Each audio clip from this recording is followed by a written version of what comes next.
দেখি এই দোকানে কোনো কম দামে জ্যাকেট পাওয়া যায় কিনা। ভাই আপনাদের এখানে কি কম দামে কোনো জ্যাকেট ম্যাকেট হবে? ভাই আপনি কয় টাকার ভিতরে নেবেন? 200-300 টাকার ভিতরে শীতের জ্যাকেট হবে? 200-300 টাকায় তো ভালো একটা গেঞ্জিও হয় না। জ্যাকেট দেবো কি হবে আপনার 300 টাকায়? 300 টাকার ভিতরে যদি আমার একটা জ্যাকেট দিতেন তাহলে আমার ভালো হতো। আমার দোকানে 3000-4000 টাকা দামেরও বেশি জ্যাকেট আছে। সর্বনিম্ন যা আছে 1500 টাকার নিচে আর হবে না ভাই। 300 টাকায় আপনার কিভাবে জ্যাকেট দেবো বলেন? ও ভাই দেখেন না 300 টাকার ভিতরে জ্যাকেট হয় কিনা। জ্যাকেট হলে আমার খুব ভালো হতো। ভাই আমার এক কথা বারবার বলতে ভালো লাগতেছে না। আপনি অন্য দোকানে যেয়ে দেখেন 300 টাকা জ্যাকেট কোথাও পাবেন না।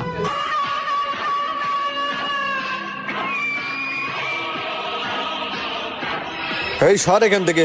ভাই এসে দেখতে পাচ্ছিস না? আসেন ভাই। এই ব্যস্ত বের কর, হাতে সময় খুবই কম। ও ভাই বসেন ভাই, দিচ্ছি। এই বসার সময় নাই, তোরে বললাম না আরো দোকান কালেকশন করতে হবে। এই তোরে তাড়াতাড়ি দিতে বললাম না, হাতে সময় খুবই কম। আচ্ছা ঠিক আছে ভাই, দিচ্ছি। এই নেন। তুই 500 টাকা দিচ্ছিস কেন? তোর কি দেখে মনে হয় 500 টাকা নেব? ও ভাই আজকে ভালো বেচা কেনা হয়নি, সামনের সপ্তাহে দিবানে ভাই। তুই বলে বেশি কথা বলতেছিস, তোর এই মার্কেটের দোকানদারি করা হবে না। তুই টাকা কোথার থেকে দিবি আমার দেখার বিষয় নেই, তুই টাকা তাড়াতাড়ি দে। আচ্ছা ঠিক আছে দিচ্ছি। এই নেন ভাই টাকা। এই সবাই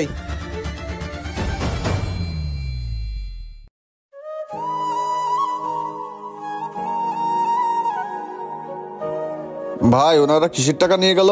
ও ভাই বোঝেন না, বাজারে ব্যবসা করতে গেলে দিতে আয়। ও ভাই তাহলে 300 টাকায় জ্যাকেট দেওয়া যাবে না? আপনার বললাম না 300 টাকা জ্যাকেট হয় না। মাথা মাথা গরম আছে, আপনি জান তো ভাই। আচ্ছা ঠিক আছে ভাই, চলে যাচ্ছি। হে ভাই শোনেন, কোথায় যাচ্ছেন? এদিকে আসেন। ভাই আপনি এই গরিব লোকটারে কিন্তু কম টাকায় একটা জ্যাকেট দিলে দিতে পারতেন। দোকানে চাঁদা নিতে আসলে সহজেই আপনারা তাদেরকে চাঁদা দিয়ে দেন। ফাও ওনাদের চাঁদা দিয়ে কোনো লাভ আছে? আপনারা সব দোকানদার যদি ওনাদের টাকা পয়সা না দেন তাহলে কিন্তু ওনারা এখানে এসে পাত্তা পাবে না। আর না দিলি তখন কিন্তু ওনারা এসে টাকা এখানে নিতেও আসবে না। তাই বলতেছি কি, ওনাদেরকে টাকা পয়সা না দিয়ে যারা জিনিসপত্র কিনতে পারে না তাদেরকেও তো আপনারা কম দামে দিতে পারেন। গরিব অসহায় মানুষ যারা টাকার অভাবে ভালো ভালো জামা কাপড় কিনতে পারে না, তাদেরকে যদি সাহায্য সহযোগিতা করেন তাহলে কিন্তু আপনাদের ব্যবসায় আল্লাহ ভালো বরকত দিবে।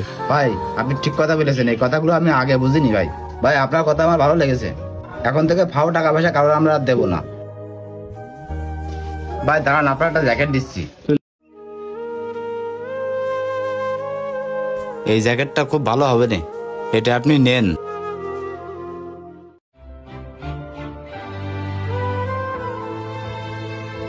এই নেন ভাই। ভাই এই নেন টাকা নেন। না না ভাই টাকা লাগবে না, জ্যাকেটটা আপনার আমি এমনিতেই দিলাম। আপনি যান ভাই। ঠিক আছে ভাই। ভাই মানুষ মানুষের জন্য, তাই সবসময় অন্যায়কে রুখে দিয়ে গরিব দুঃখী মানুষের পাশে দাঁড়ানো উচিত। মানুষের অযথা চাঁদা না দিয়ে গরিব দুঃখীদের পাশে থাকা অনেকটা দরকার। ভিডিওটি ভালো লাগলে সবাই শেয়ার করবেন এবং পেজটি সবাই ফলো দিয়ে রাখবেন।